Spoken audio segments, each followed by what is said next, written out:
Hello everybody, it's your boy N here. I'm coming to you guys with another YouTube video. The dev stream is over, so let's get right on into everything that you need to know. So this is going to give us the first Descendant Fest, which is an online event which is going to give us a ton of rewards. As well as that, the Battle Pass is extended to August the 7th, so until Season 3. So the table of contents is going to cover everything in here, including the 6/19 update, the 7/3 update, skin update, and then a preview on Season 3, as well as the Season 2 Ep 2 notice. So next up we have the external component augmentation cores. With these cores, they can be leveled up to level 10 or level X. They can be earned in Sigma Sector and in 400%. And then every Descendant is going to come with slots unlocked by default. So all of the slots will be unlocked by default with 2 slots. 1 slot will be for recovery, 1 slot will be for defense, and there'll be 3 stats max per single core, and the effects will be the same across every single set, so it doesn't matter which sets you use, they are all going to be massively buffed like this. As well as that, multi-hit cores have now been added into the game as well, so you'll have another new core. This will give you up to around about 62 weak point damage, 72 multi-hit damage, or 24 multi-hit chance. If you've seen anything about the Ice Maiden, you know we already destroy her with the multi-hit now, so making that even stronger is just going to make us even more overpowered, which is exactly what we definitely did not need. The map UI will change along with the new Void Abyss Boss Challenge mode. This is going to be a one-time challenge, and this is going to give you a ton of ETA vouchers for the first time, and there will also be a leaderboard from this, so that's going to be a nice touch, I guess.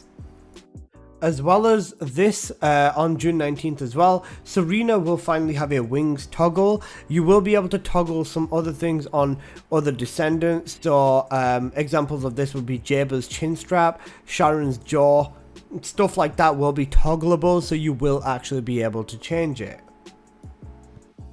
Moving presets around will also be added inside of this update as well. So that's something that's actually quite nice to look forward to.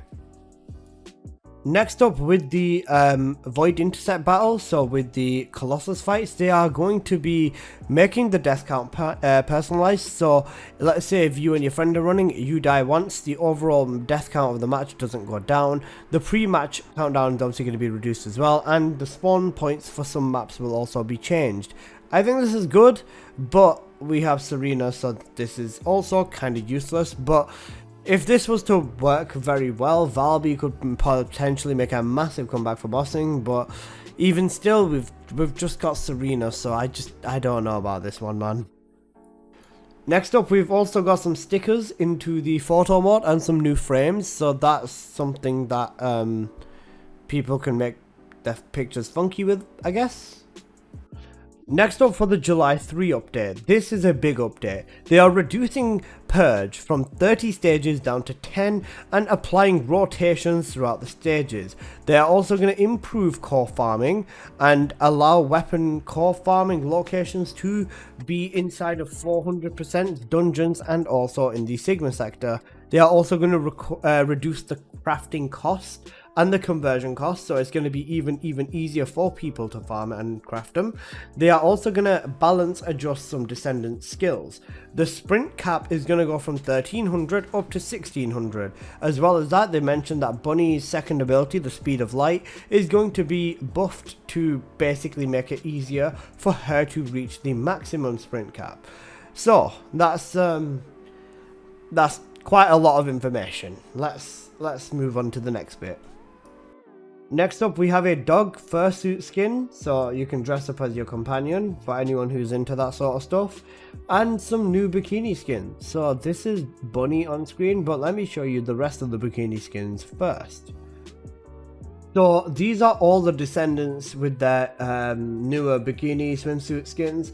Some people are thirsty over them. I'm definitely not, but that's to each their own, I guess. Everyone's got their preferences, you know. EDs what EDs. Anyways, moving on, they are also changing the area surrounding ETA 0 to have a big swimming pool there, which is showcased in this screenshot over here. It does look cool, and you will be able to swim in the infinity pool. You will also be able to lounge in the sunbeds and splash in the water, so that would be fun, I think. So this is screenshots from the Axion confirming our worst fears. The Axion is just Sigma sector, but with ray tracing and a touch of water on the floor now. So, you know, this is a screenshot of a bike on Sigma. So that is something that a lot of people have been dying for. I was streaming every day taking the mic calling the Axion Sigma sector, but I was so right. And don't get me wrong, I love Sigma, but I know there's loads of people who don't, and this is not good, man. This is not good. Next up, we've got the example of another bike. This is the X-Wing, but without the bones from Star Wars, you know, make do with that if you will. There's also going to be boost pads all around the Axion, which you can see on screen right now in all of its different night cycles. There's acceleration and jump pads and stuff like that.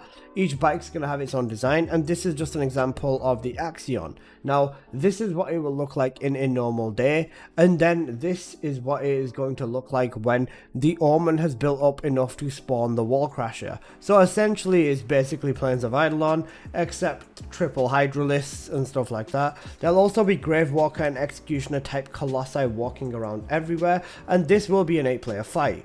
When you want to do this fight, you will basically walk up to this statue of the Wall Crasher, and then you'll basically get your team from there, and then you'll go in for it. Now, this is an example of Luna fighting some mobs.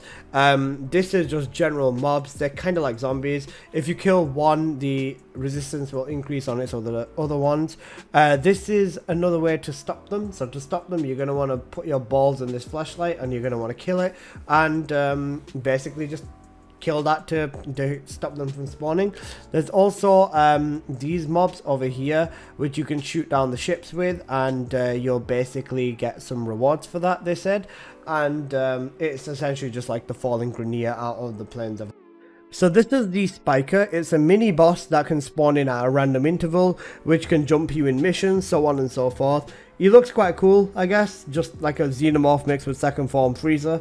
But yeah, let's talk about trigger modules. These are essentially the same as arcanes from Warframe. An example of this is Battering Ram. When you do a crash style skill, it will inflict a 12-meter shockwave, defense reduction, and stun the mobs. Another example is Particle Conversion. This will enhance healing or supply style and heal allies, and it activates when using a support skill.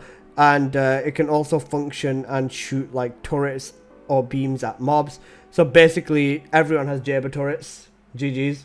Other than that, they were showing off some of their event stuff, like their pre-registration, so on and so forth. So that's something that you guys can look forward to as well. So the Season 3 roadmap shows a lot of issues and a lot of nice things. August 7th, we'll get Nell, Axion, Wall Crasher, Hoverbike, the Hangman variant of an Abyss boss, trigger modules, a new ultimate weapon, and the Nier Automata collaboration, along with quality of life updates. Now on September the 4th is when we are going to get the Lounge, and Ultimate Luna, Luna's Story, a new fellow, that being the Husky.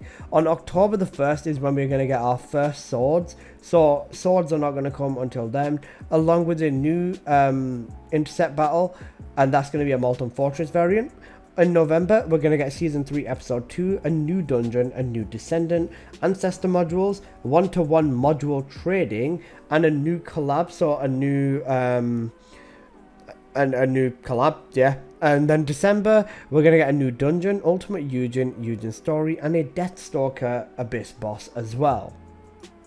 Next up, there's been a summer event, which is going to take place over summer with a login event. This is going to be the rewards that you can get from doing like the daily missions. And the neat part is that you don't even need to log in for this event daily. You can pay 80 caliber and basically skip a day. So, you know, if you open up your wallet, you can basically throw yourself into the end of the event fairly fast. They did do this, and they basically just talked about that skin competition for a little bit, and then it went over to the dev Q&A. Now the Q&A had some absolutely useless questions, so you know, just don't worry about it. But that's basically been everything about this dev stream that you guys need to know. I hope you've enjoyed. Please do smash that like button. I was very disappointed by this dev stream. It's really put my confidence to an all-time low when it comes to this game, and I'm not happy about it at all. They actually had one job and they completely ruined everything that everyone was looking forward to.